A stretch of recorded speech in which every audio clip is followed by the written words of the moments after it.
There's a question on Utah ballots this November about where your income taxes should go. Should income tax money that's been earmarked for public education now be changed to fund other state budget needs? I'm Fox 13 News reporter Maithili Gubi. Oppose the dilution of the constitutional mandate to fully fund public education. Education organizations like the Utah Education Association, Utah PTA, Voices for Utah Children, and Utah School Employees Association launched a campaign called Utahns for Student Success Against Amendment A. It would remove the earmark on income tax for public ed. We anticipate that what would happen is other state needs would take priority over public education. And at this stage of the game, we know that we have a revenue source that is stable. Where the problem comes in is the distribution of that revenue. Separate from the campaign, the UEA is now part of a lawsuit seeking to keep Amendment A off the ballot.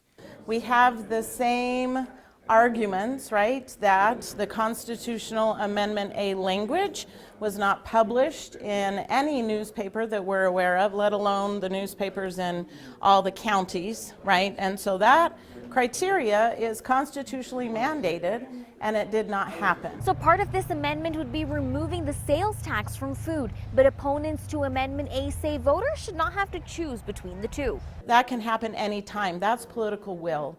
So if the constitutional amendment on its face is so strong of an argument, why are they trying to incentivize voters with a false choice? If you're going to give us an opportunity to say, hey, we're going to give flexibility in the budget so that we don't force tax increases down the road sooner than they need to be, and then also lower the food tax, it's a win for taxpayers.